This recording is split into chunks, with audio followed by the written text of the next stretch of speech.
Bonsoir à toutes et à tous, ravi de vous retrouver sur 8 Mont-Blanc. Il est 18 h, bienvenue dans cette édition du journal de la rédaction. Nous sommes le vendredi 28 janvier 2022. Au sommaire ce soir. Cette fois, c'est voté. Ce jeudi soir, les élus du Grand Annecy ont enfin réussi à s'entendre pour définir les contours du futur réseau de transport en commun de l'agglomération. Et c'est le scénario privilégiant le bus à haut niveau de service qui a été plébiscité pour la rive ouest du lac d'Annecy et pour l'axe allant de la gare d'Annecy au parc des Glaisins. Et puis nous prendrons un grand et bon bol d'air frais avec notre long format. Victoria Lopez s'est intéressée au speed riding. La discipline fête ses 20 ans cette année et pour célébrer l'événement, une centaine de speedriders s'est donné rendez-vous à Valfréjus, berceau de ce sport très spectaculaire. 89 voix pour, 5 contre. Cette fois-ci, le résultat du vote est sans équivoque et sans contestation possible. Ce jeudi soir, les conseillers communautaires du Grand Annecy ont choisi le futur réseau de transport en commun de l'agglomération. Sur les 5 branches prévues, 2 seront aménagées avec des lignes de bus à haut niveau de service. Cela concerne notamment la rive ouest du lac d'Annecy, entre Duin et la gare d'Annecy. L'axe Parc des Glaisins, gare d'Annecy devrait lui être aussi desservi par des BHNS. Au total, cela représente 18 km de ligne. Pour les autres scénarios imaginés, on pense notamment au tronçon Seine-Pringy. Des études complémentaires seront nécessaires sur la faisabilité de mettre en place une ligne de tramway. La mise en service de ces premières lignes est espérée courant 2026. Je vous propose d'écouter Frédérique Lardet, la présidente du Grand Annecy. Elle réagit à ce vote. Il fallait qu'on atteigne cette majorité. On ne pouvait pas rester sur du 45-44, du 45-45, c'est pas possible. Sur autant d'investissements, il fallait effectivement qu'on puisse emmener les 95 élus en même temps sur un choix. On peut annoncer aujourd'hui que les travaux et les études préliminaires vont surtout commencer par la rive ouest, la ligne rive ouest qui a été votée. Et ça, c'est la bonne et grande nouvelle pour la rive ouest. Et puis sur la ligne aussi Annecy-les-Glaisins, donc la bonne nouvelle pour nos étudiants, pour nos salariés qui travaillent sur les Glaisins et effectivement aussi, pensons aussi à nos territoires connexes comme la communauté commune des Vallées de Thône, des Aravis, qui vont pouvoir aussi avoir un parking relais et se poser au niveau des Glaisins pour aller sur Annecy en transport en commun en site propre. Donc c'est une bonne nouvelle pour un certain nombre de territoires. Nous avons voté le 18 novembre dernier une enveloppe de 300 millions d'euros qu'on vient de revoter aujourd'hui. Cette enveloppe de 300 millions d'euros qui va financer les 2 premières branches en fin de compte. Donc on a 3 voies pour financer ces 300 millions d'euros. Un, l'endettement. Donc ça, c'est l'agglomération étant jeune et très faiblement endotée, donc on a une capacité d'endettement qui est quand même relativement importante. Et là, c'est sur 30, 40, 50 ans, donc là, il n'y a pas de souci. Par contre, ce n'est pas suffisant parce qu'il y a des normes fiscales comptables dans la fiscalité publique qui ne nous permettent pas de dépasser un certain niveau d'endettement. Donc ça, on va aller au plus haut de ce qu'on peut. Ensuite, il y a les subventions. Donc on compte énormément sur l'accompagnement du département, sur l'accompagnement de la région, sur des appels à projets d'État aussi qui viendront diminuer l'empreinte pour le Grand Annecy de ces 300 millions d'euros. Et le reste qu'on n'a pas, il faudra le chercher au niveau de la fiscalité. On va faire des hypothèses. On aura, maintenant qu'on sait par quelle branche on commence, quels vont être les coûts affinés, et bien ça nous permettra effectivement d'aller voir le département et la région pour nous dire est-ce que vous pouvez nous accompagner et à quel niveau, et aussi les appels à projets, lancer de vrais appels à projets d'État qui nous permettront effectivement d'éviter une pression fiscale complémentaire. Donc pour l'instant, on ne peut pas vous répondre. On sait qu'on a fait des hypothèses, mais ces hypothèses peuvent changer du tout au tout en fonction de la réalité de l'investissement final, puis en fonction de la réalité des subventions qu'on obtiendra au niveau de l'État, du département et de la région. Si vous habitez la Léchère en Savoie et que vous êtes inscrit sur les listes électorales, vous êtes concerné par les élections municipales organisées ce dimanche 30 janvier. Les bureaux de vote seront ouverts de 8 h à 18 h. 27 conseillers municipaux et 9 conseillers communautaires seront ainsi élus. Cette élection intervient un peu plus de 2 mois après le décès de Jean-François Rochex, le maire en poste. 2 listes sont en lice. Si un deuxième tour est nécessaire, il aura lieu le dimanche 6 février. Et puis en raison du contexte sanitaire, le ministère de l'Éducation nationale vient d'annoncer le report des épreuves de spécialité du bac, initialement prévues du 14 au 16 mars. Elles auront finalement lieu les 11, 12 et 13 mai prochains. Je vous le disais dans notre édition de jeudi, 3 athlètes des Pays de Savoie ont été désignés porte-drapeau olympique et paralympique ce mercredi. Il s'agit de Tessa Worley et Benjamin Davier du Grand Bornand et Kevin Roland qui représente la Plaine. Lucas Ruche a pu joindre par vidéo Benjamin Davier, récent triple médaillé au championnat du monde parasport d'hiver. C'est une immense fierté, hein. C'est un rêve aussi, je pense, que tout athlète a envie de réaliser dans sa carrière. On sait que c'est une chance et c'est pas donné à tout le monde d'être porte-drapeau et ça, c'est une immense fierté.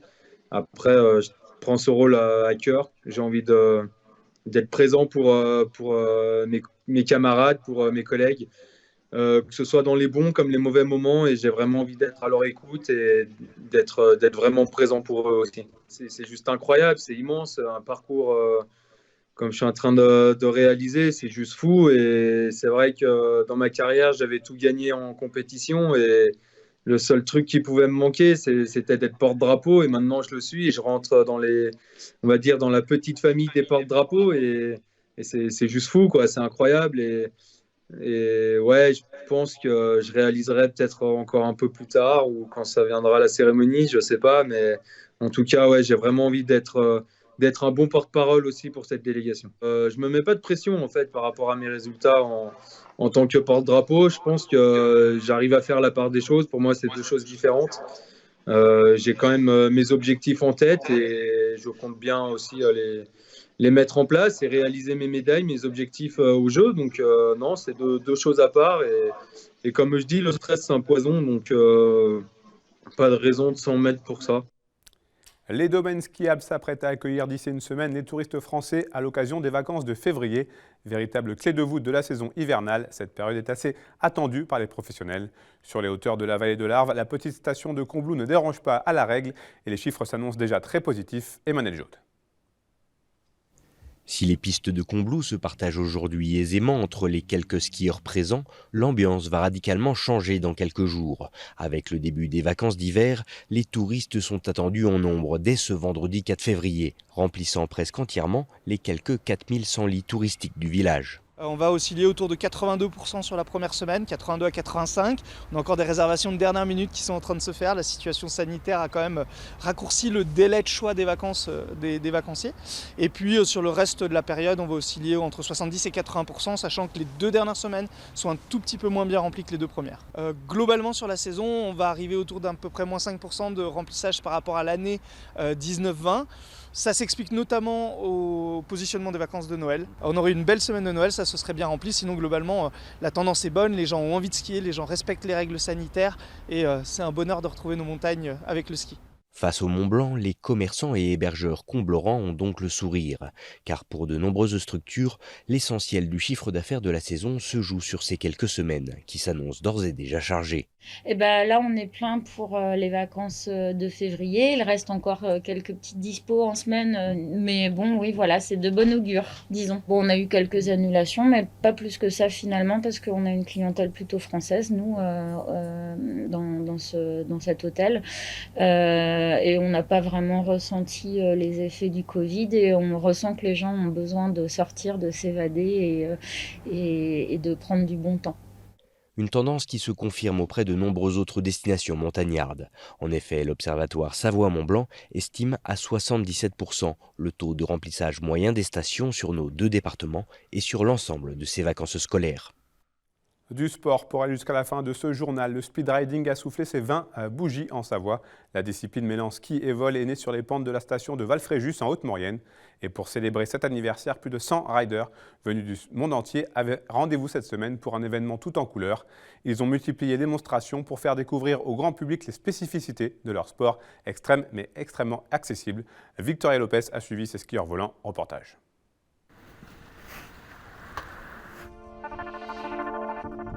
Les pieds sur terre, la tête dans les nuages. Le speed riding allie les plaisirs de la glisse au plaisir du vol libre. Un mélange de sensations pour accéder à des pentes inaccessibles aux simples skieurs. C'est ainsi que la discipline a été imaginée il y a plus de 20 ans par les pionniers de ce sport. Frédéric Fugin, qui était déjà champion de parachutisme, avait une voile très rapide. Et un jour, ça volait pas à Val-Fréjus en parapente, comme souvent, trop de vent. Et il a eu l'idée de prendre sa voile de saut pour voir si sa voile était plus rapide que le vent. La démonstration fut évidente, sa voile était beaucoup plus rapide que le vent. À partir de là, on s'est mis à utiliser les voiles de saut pour voler tous les jours. Jusqu'en 2006, où là, c'est devenu un sport officiel, réglementé par la Fédération française de vol libre, avec du matériel adéquat. Et c'est à Val-Fréjus que s'est ouvert la première école de speed riding. On a formé les moniteurs. Et puis aujourd'hui, on est je sais pas, peut-être 4 ou 5 000 en France environ à pratiquer ce sport. 20 ans après, Fred Fugin, membre de la célèbre équipe d'acrobates du ciel des Soulflyers, était de retour sur le spot de naissance de la discipline. Sans son acolyte, Vince Refait, disparu en entraînement en 2020, il a tout de même assuré le show pour cet anniversaire particulier. On était quelques parachutistes à être ici en vacances. Et puis on avait ramené nos petites voiles de speed, nos petites voiles de parachute en fait. Parce qu'à l'époque, il n'y avait pas de petites voiles comme ça en parapente. Et puis on a simplement décollé avec les petits parachutes de l'époque, qui étaient déjà des 10 mètres carrés, donc c'était déjà petit. Et puis voilà, moi il se trouve que Francky, c'était mon moniteur de parapente, Franck Koupak à l'école Ataka ici. Donc je venais déjà faire du ski ici. Et puis on était là avec Benjamin Refait, avec le grand frère de Vince. Et puis un autre copain, et on a commencé à voler avec nos petits parachutes. Et puis un petit peu après, il y a des parapentistes, nos copains parapentistes qui ont eu l'idée d'attacher ces petites voiles aux sellettes de parapente. Donc c'était déjà un mélange de matériel. Et puis après, il y a eu des gars comme Antoine Montant notamment qui ont ramené la technique vraiment du ski.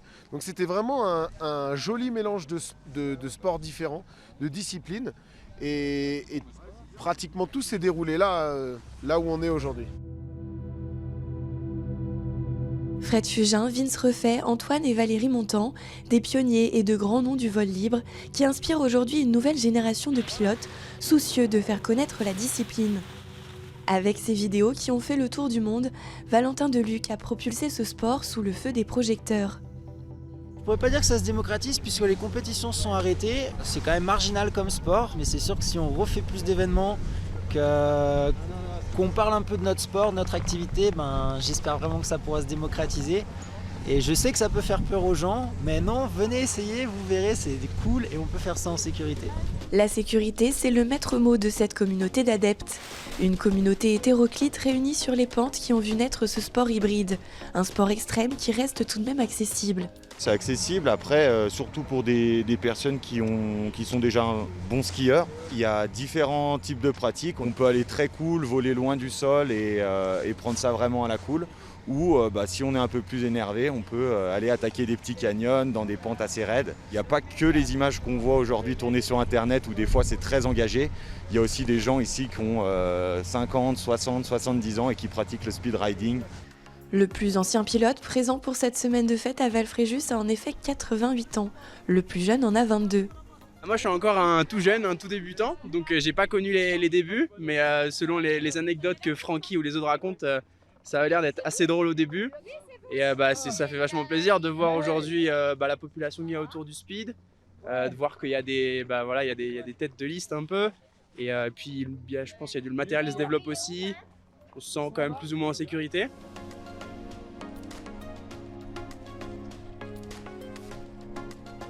Si elles restent peu nombreuses, les femmes étaient aussi représentées lors de cet anniversaire. Elles font elles aussi bien partie de la communauté du speedriding. C'est carrément accessible aux femmes, ça c'est sûr.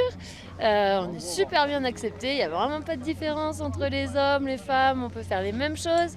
Ça ne demande pas une force physique de dingue, donc du coup, c'est carrément accessible pour tout le monde. La grande famille du speedriding n'a donc pas fini de s'agrandir.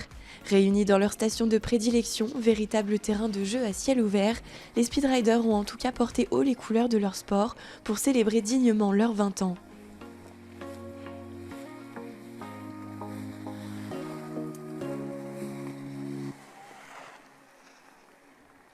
Et c'est la fin de cette édition. Merci à vous pour votre fidélité à l'information sur 8 Mont Blanc. Merci à toute l'équipe.